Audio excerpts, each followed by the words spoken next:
Okay, I actually have been looking forward to continuing from where we left off last time on this because we had only just gotten started and I don't know how far we'll get today, but I think this subject that we're dealing with and the text that we're dealing with out of 1 Kings is worthy of looking at these details about King Solomon's life.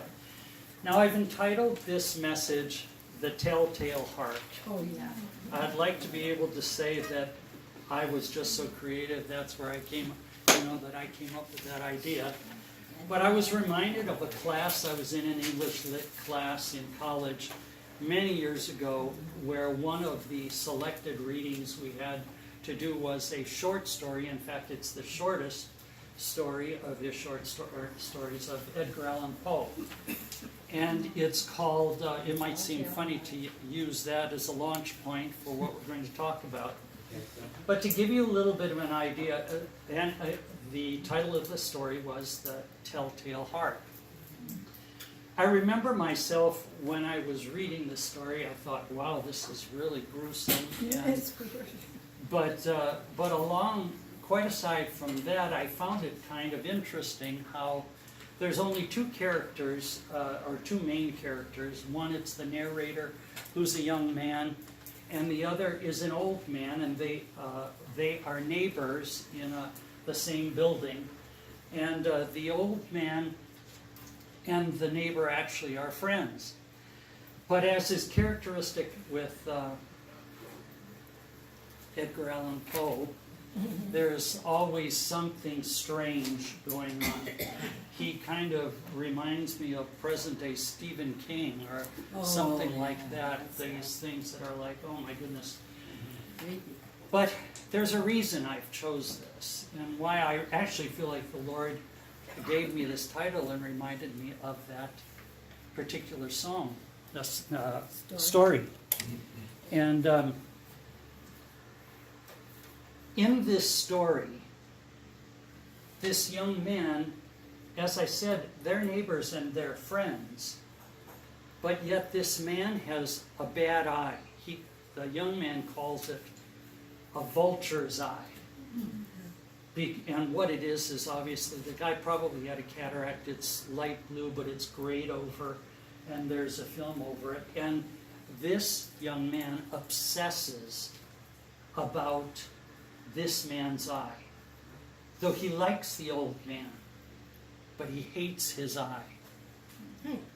And that's what you start to see. This man comes across in the story. There's a reason I'm taking the time to tell this. The young man tries to come across in this story as though he is very calm and logical, and he wants you to see how his mind is thinking and how smart and intelligent and stealthily he goes about this progression of being more and more obsessed with this old man's eye. Until it finally comes to the beginning of 7 nights in a row, where at midnight he comes to this old man's room. Incidentally, this was written in 1843. The old man, all the windows are shuttered shut, so it's just totally black. So they're using a lantern, he's using a lantern, and he comes over, creeps over to the door, and opens the door slightly to just look at that man and see, he does this. That's not the night he wants to do his evil deed. He does that for 7 nights. Until the 8th night, the old man sees or hears something, sees the light, and the old man is terrified because he doesn't know who's doing what. And this ultimately leads to his death. But just prior to his death, this young man hears his heart. He hears the old man's heart. He thinks he can hear heaven, hell, and the earth, things that people don't hear, but he's totally consumed with the beating of the old man's heart. Whereupon some police show up in the wee hours of the morning, and because they've been told that there was noise and shrieking and whatever, so they came in and they looked at everything, but he had already disposed of everything.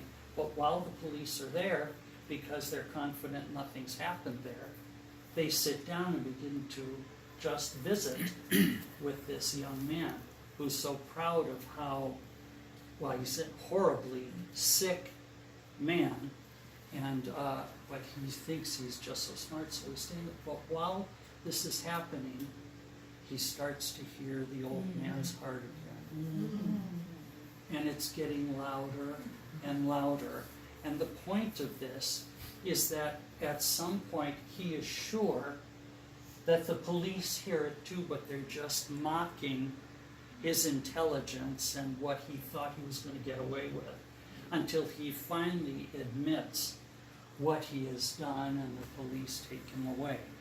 And as I say, it's a very short story, and while it's very gruesome to talk about here, it's interesting that this young man, when he's hearing that heartbeat getting louder and louder and louder, what he really is hearing from when he heard it before he attacked the old man and after the death of the old man now, in the presence of the police, is he's hearing his own heart. Because he is so wrought up and caught up in all of this, and it is speaking to him. He has got all of the nerves, he's got everything going on, the paranoia, and he hears his own heart. Why did I choose take the time to tell you about, remind you of the story if you've never heard it, or to even use this as the beginning of this message? It's because your heart is going to reveal who you are. Your heart, our heart, tells the story of us. What we keep in our heart at some point in time will manifest itself outside of our heart in actions. Out of the abundance of the heart, what? The mouth speaks. But I was thinking, the heart itself, and when I began this message, when I spoke last, I did say to you that I wanted to address the heart because there's nothing, in my opinion, that is more important to the life and growth of a child of God in their relationship with God and in their fruitfulness to the world, nothing more important than the heart. For out of the heart emanates every word, every deed, everything that we do, everything that comes forth from our life is going to come from our heart. It has to pass through the screening process of the heart. And yet we know the scripture says the heart is desperately wicked. Who can know it? And you think, if that is the case, what chance do we have? The chance we have is the very thing that God gives us to change our heart, which is His Word. The Word has the ability to transform and change the heart, so that the works that we do will be His works, because in the heart being transformed, a transformed heart is yielded to God. It's submitted to the will of God and to the purpose of God. I said to you, I believe before, gifts, any and all gifts, do not function without power to back them up. And you must have the power to back them up. So how do you get it? It all comes from and emanates from where God works from the very beginning in the heart of you and me. to change, transform, and position us in alignment with Him so that we can be fruitful and multiply. Multiply in terms of the people we touch, the people that are changed. But we have a responsibility. If I say, and as I did say, the scripture says the heart is desperately wicked above all things, what is our responsibility to the heart? Our responsibility, in order to see that transformation takes place, it's by giving, guiding, and guarding our heart. We give our heart to God. We guide our heart in our daily walk, and we guard our heart against attack that are areas of our own, or areas that are weakness in our life. Every one of us have them. Every one of us have weak areas. An Achilles heel that can take you down. I mean, all you have to do, and if you didn't realize that, well, you wouldn't be here. You realize that. But I'm saying all we have to do is look at how many people have had public ministry that have had good, fruitful public ministry for a long time, and all of a sudden something takes them down. Yeah. And suddenly you think, why did you throw all of that away? You threw it all away, all the years it took you to become what God was making you to be, and then for God to elevate you to a place of prominence where you are able to significantly impact people. Why would you do it? That's why I've chosen this subject too. Not just to say that, yes, your heart is going to reveal who you are, but I wanted us to look at Solomon.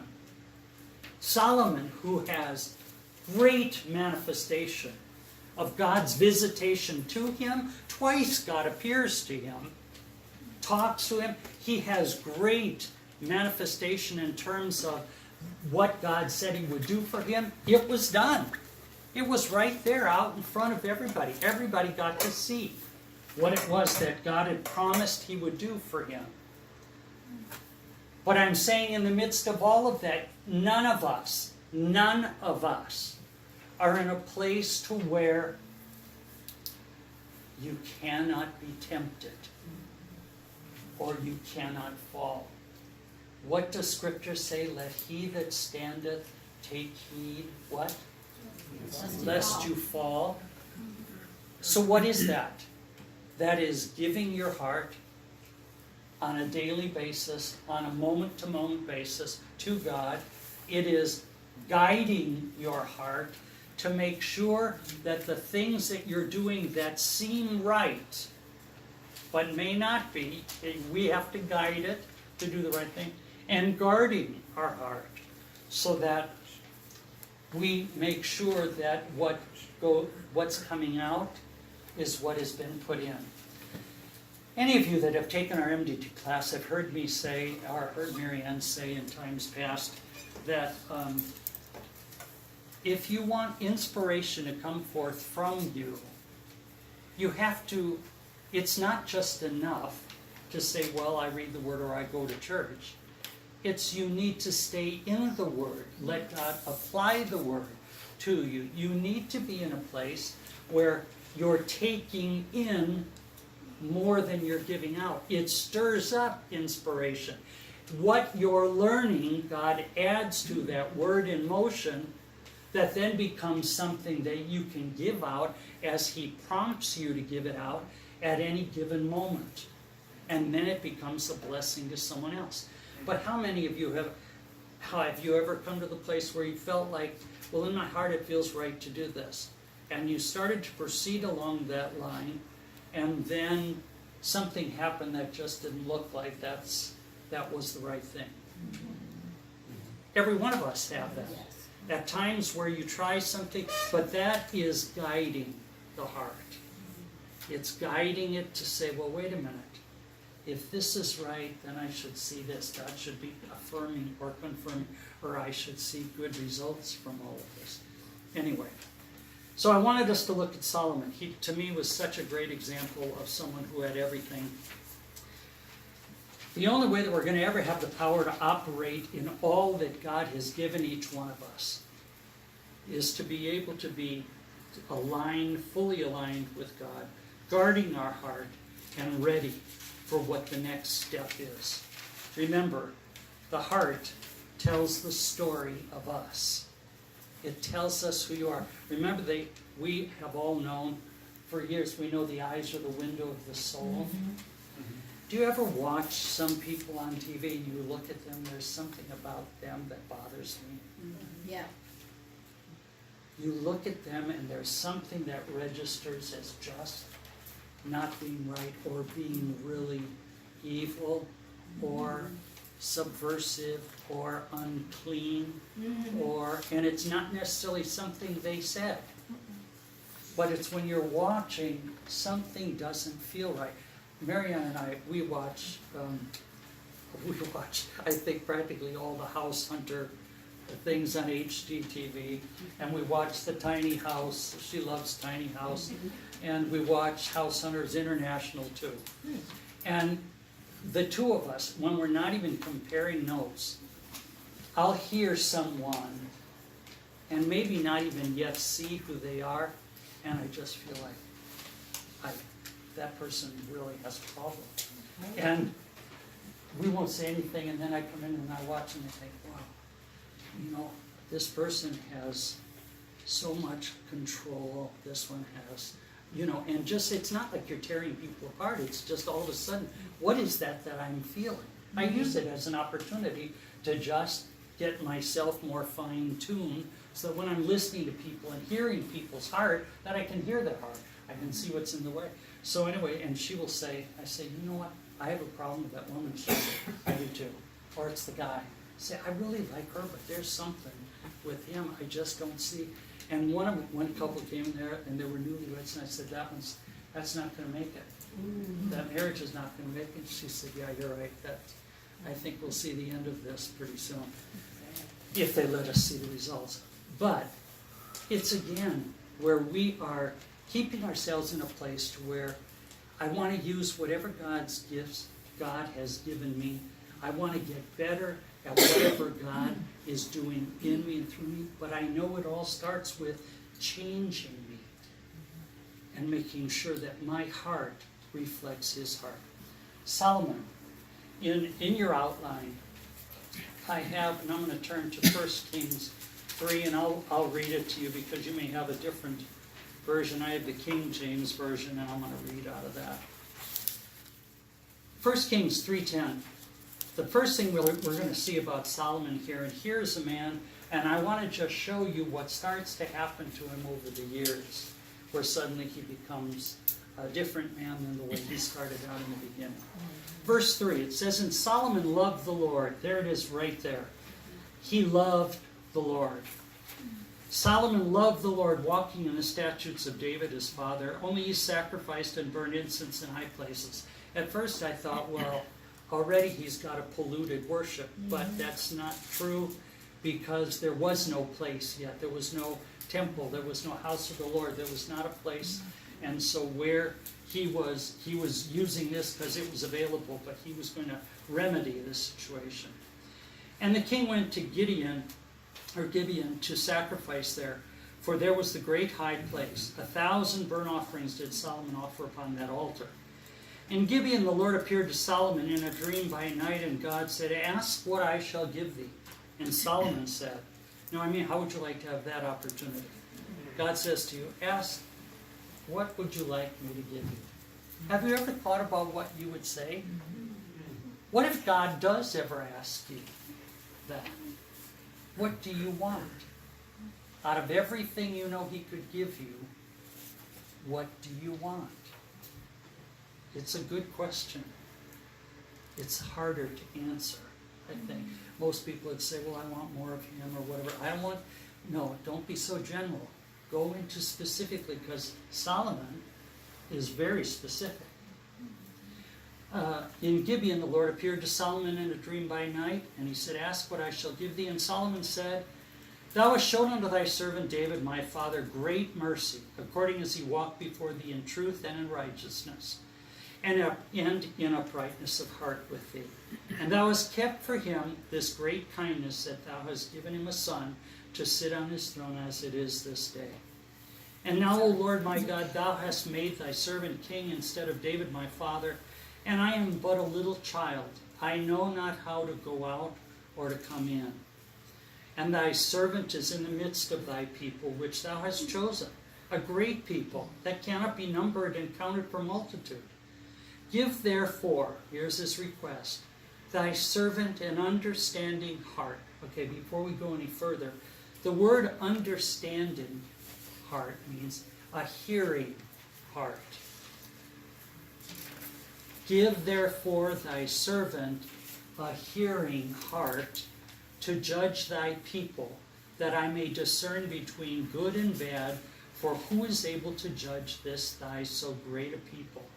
Now, I don't know if that impacts you like it does me, but when I saw that it means hearing, give him a hearing heart, he's saying he connects his ability to hear with his heart response. Give me the ability to hear your heart in this situation, to hear and receive from you your counsel, your wisdom. What would you have me say or do here in this situation? Let me hear your heartbeat, that I may discern between good and bad, for who is able to judge this thy great a people? And the speech pleased the Lord, that Solomon had asked this thing. And God said unto him, because thou hast asked this thing, and hast not asked for thyself long life, neither have you asked for riches for yourself, nor have you asked for the life of your enemies, but have asked for yourself understanding to discern judgment. Behold, I have done according to your words. Lo, I have given you a wise and understanding heart, so that there was none like thee before thee, neither after thee shall any arise like unto thee. And I have also given thee that which you have not asked, both riches and honor, so that there shall not be any among the kings like unto thee all the days. And if you will walk in my ways to keep my statutes and my commandments, okay, and this is the qualifier. All of the stuff that has gone before, all the precious, wonderful things God has said, God comes back to the heart. And he says, all of this will work if, here's the condition for the fulfillment of these promises. And folks, so many promises in the Word have conditions. And many people ignore the conditions and just say, I claim the promise. Right. Claim it all you want, but if you don't fulfill the conditions, you're not going to see the promise realized in your life, aside from the mercy of God at some moment for God's own purpose. Amen. And he said, and if you will walk in my ways to keep my statutes and my commandments, as your father David did walk, then I will lengthen thy days. He said, I will add unto you years of life. I will give you a longer life. So in the very beginning, right from the outset, we see it's clear. Solomon loves the Lord. It says so right there. How do we know it? He's walking now in the statutes of David his father. He is seeking to fulfill the promises made to David his father, so that the promises made to him will be fulfilled as well. And he is sacrificing. He's offering. He's doing what his father showed him to do. Now, there's another thing. Look over at verse 1 Kings. Well, I'll read it to you. You don't have to. But the reference is 1 Kings. Put it in your notes, 4:29 if you want it. And it says this of Solomon. Again, I said he laid hold upon God. When you lay hold upon God, there are certain evidences that people can see. You can tell where people are living and walking and what they believe if you watch them for a little while. You listen to how they talk. Listen to what they allow or what they don't allow, what they withhold. You can get a pretty good picture of that person, where they are. But it says, again, he laid hold upon God. He loved God, but it says in verse 29, and God gave Solomon wisdom and understanding exceeding much, and largeness of heart, even as the sand that is on the seashore. Can you imagine a heart that big? Largeness of heart. Evidence that he had laid hold upon God.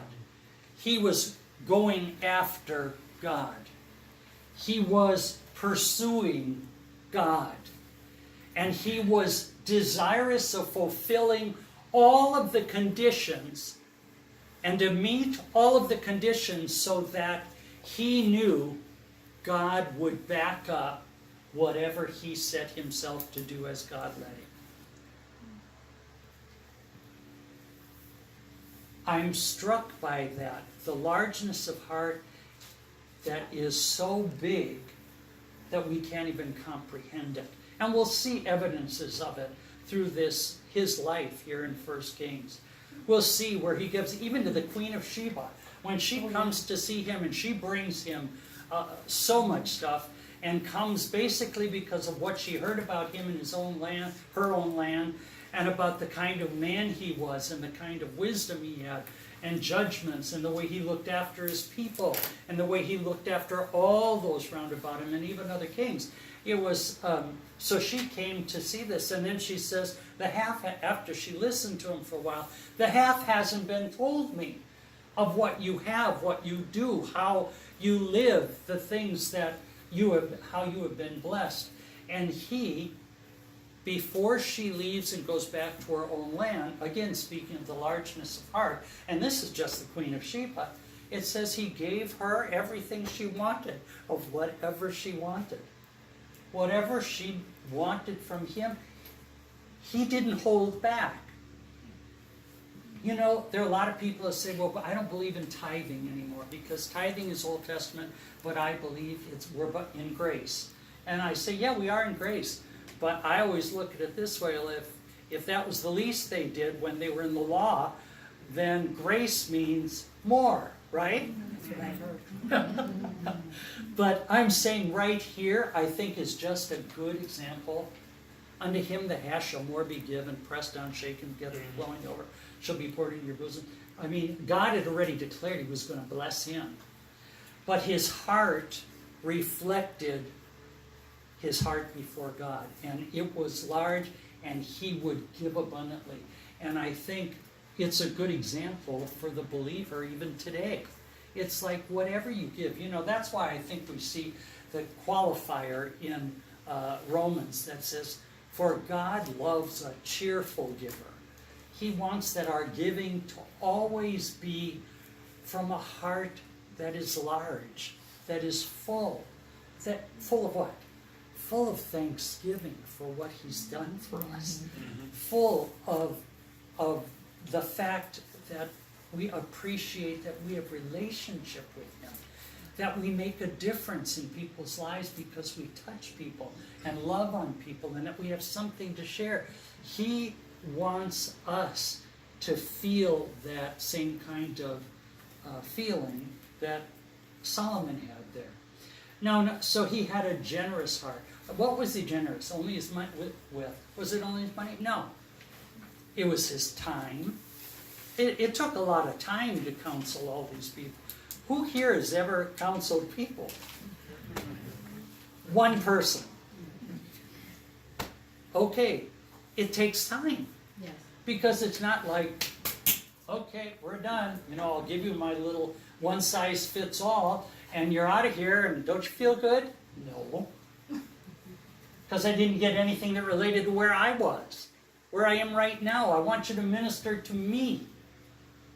I might be like someone else, or something like you've gone through, but I am not you, and I want you to minister to me.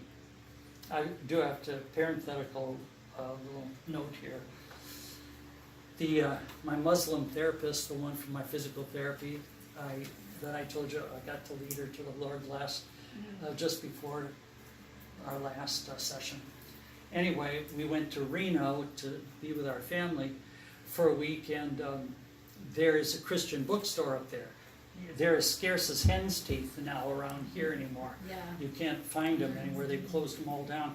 Well, when I buy a Bible, I wanted to get her a Bible. I want something I can hold in my hand and look at. I want to turn some pages, see what it looks like, what's in the front, what's in the back, what the lettering is like. Do I like this? Do I like how it feels? Do you like how your Bible feels? I mean that to me. I like it to feel like I want to carry this, you know? And so I was so thrilled that there was a bookstore up there, so I bought her a Bible. So I called her, and she called yesterday, and she sounded just so excited. And you never know. It's been a week and a half or whatever since I led her to the Lord, and I prayed for her, but I just wonder, where is she? Did she find a church? She hasn't gotten into church, and I keep telling her, go to Shepherd of the Hills. You know, I said, I know a lot of people that go there, and they love Shepherd because she wants to go local. Well, anyway, I'm sorry, didn't mean to get off that far, but she says to me, after she's got back, come here to the house to pick it up, and we're sitting on. She said, I don't feel any different yet. And I said, okay. I said, but you need this. This is what transforms and changes. You know, she said, I need to change. I said, yes, but this is what you need to change and to see everything, your needs met. So she said, okay, so she was very enthusiastic about learning about this. And I haven't done this in a long time with a new believer, where I had to show them how to use it, how it's organized, how you know who wrote it, who didn't write it, what went on, and all of that. And you take things for granted, you know. So it was really kind of fun. Anyway, the point being, she's saying, I don't feel any different. Well, we need this. We all need this. This is what we need. The Word transforms. The Word is what changes us. The Word, when you're in trouble, when you have slipped, if you have messed up somewhere, this is what you need, because it's called the washing of the water by the Word. And this is what will take hold of your anchor and will anchor you back to where you need to be. It will get you in the place you need to be. So Solomon had laid hold upon God. He loved God. He had a generous heart. And he had a passionate focus. Passion. We need passion. I'll never forget, I don't know how many of you know who Roy Hicks Jr. was. Yeah. Roy Hicks Jr. was the son of Roy Hicks Sr., and he had spoken at church on the way sometime. Yeah. Anyway, Roy Hicks Jr., I'll never forget one of the times he was speaking at convention. And Roy was a guy, a shouter, spitter, everything, you know. He was animated, everything. He believed every word he was saying. And so he'd get up there, and if you got nothing out of the word, you'd get a whole lot out of the entertainment value of just how much he believed what he was saying. Of course, you did get out of the word. That's why he was like that, because that's the way the Lord had anointed him. And he got up there, and one time he said, you know, he said, if you aren't excited about what you're teaching, no one else is going to be. So he said, don't be surprised if people look like they're bored. He said, it's boring. You're not excited. There's no life in it. Why isn't there life? You want to have passion.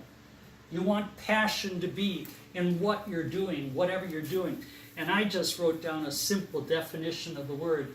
Passion means intense driving. Intense driving. Or an overmastering feeling or conviction. When you're passionate about something, You are involved. You want to be involved in that something.